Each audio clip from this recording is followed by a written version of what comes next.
Assalomu alaykum barchaga. Bugun biz sizlar bilan rus tilidagi birinchi mavzuni o'rganamiz. Rodlar mavzusi. Bu mavzuda eng kerakli joylarini ko'rib chiqamiz. Birinchi bo'lib rodlarimiz bizda murskoy rod, женский rod va средний rodlarimiz bor. Murskoy rodda bizda jonli va jonsizlar kiradi. Murskoy rodga ya'ni jonli otlar va jonsiz otlar murskoy rod deb hisoblanadi. Женский rodda ham jonli va jonsizlar bo'ladi. Средний rodda esa faqat jonsiz otlar bo'ladi. Ya'ni средний rodni женский bilan murskoydan farqi shundaki, bu yerda jonsiz otlar bo'ladi faqat. Endi boshqa bir farqlarni ko'rib chiqamiz.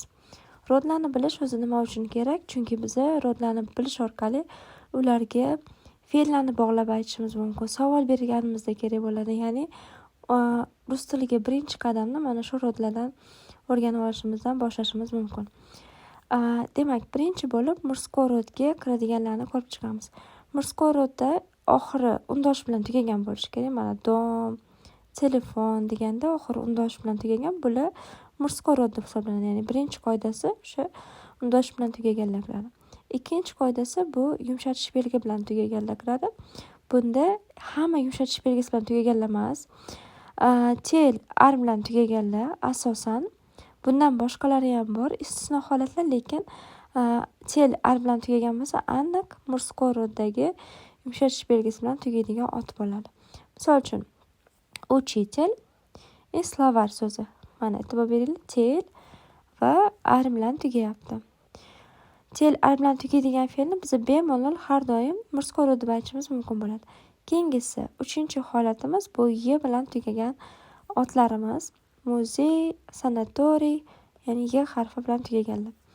Demak, murskoy rodda shunaqa uchta belgisi bor ekan. Birinchisi undosh bilan tugaganlar, ikkinchisi yumshatish belgisi bilan, uchinchisi esa y bilan tugaganlar. Keyingisi женский rodda ham aytib o'taman. Yana jonli va jonsiz otlar bo'lar ekan. Oxiri a, ya va yumshatish belgisi bilan tugaydi.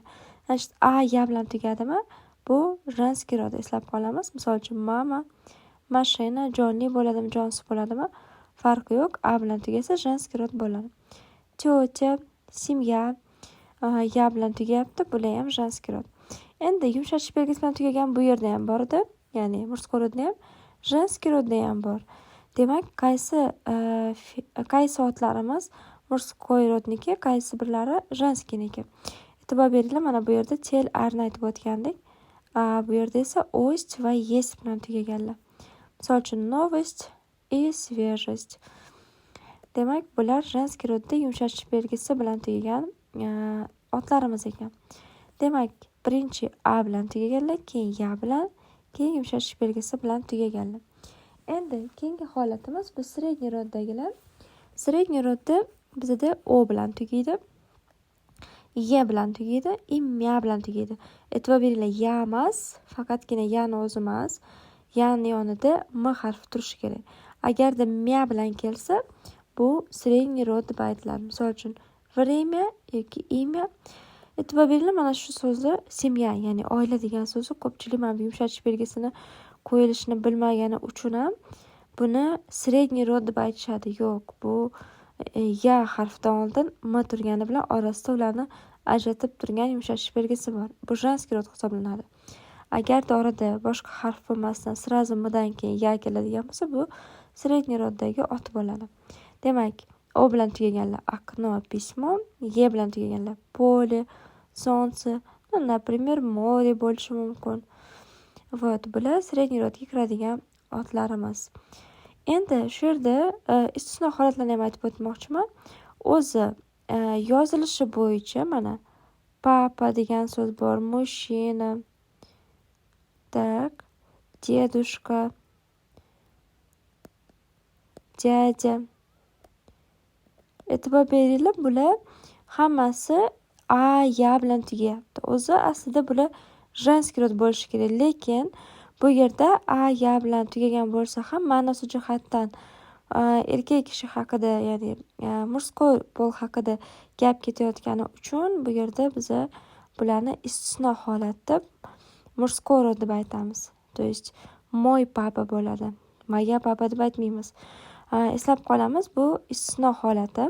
Keyingisi, bu otlarga, ya'ni mana shu roddagi otlarga savol berishlarni o'rganamiz. Savol berish va olmosh bilan aytishni o'rganar ekanmiz. Demak, murskoy rodda aytib o'tdik, undosh bilan tugaganlar dedik, yumshatish belgisi bilan va ye bilan tugaganlar deb aytgan edik. Endi biror narsani meniki demoqchi bo'lsam, moy bilan aytaman. Например, moy dom yoki moy telefon. Yana bitta joyda ko'pchilik aytadi, men murskoy rodda gapiraman, chunki men o'g'il bolaman deyishadi. Unaqa emas. Женский rodda yoki murskoy rodda gapirish uchun siz yoki o'g'il bola yoki qiz bola bo'lishingiz ahamiyati yo'q. Narsani rodiga qarab gapirasiz. Misol uchun telefon, qizlar buni moya telefon, o'g'il bolalar moy telefon demaydi. Telefonni o'zini rodi bor. Hozir biz ko'rib chiqdik. Rod aniqlashda telefon n bilan tugayapti, undosh bo'lgani uchun murskoy rodga kiradi. Va shuning uchun ham men telefon demoqchi bo'lsam, biz moy telefon deb aytamiz. Tak. Keyingisi, agarda kimniki deb savol bermoqchi bo'lsak, chey bilan aytamiz. Qanaqa deb sifati bo'yicha savol bermoqchi bo'lsak, какой deb aytamiz.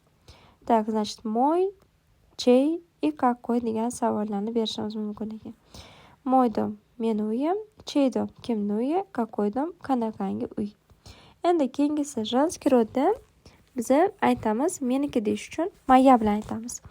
E'tibor beringlar, moya deganda u emas, a bo'lib o'qilyapti. Moya. Misol uchun, moya работа, mani ishim. Или чья работа, kimni ishi.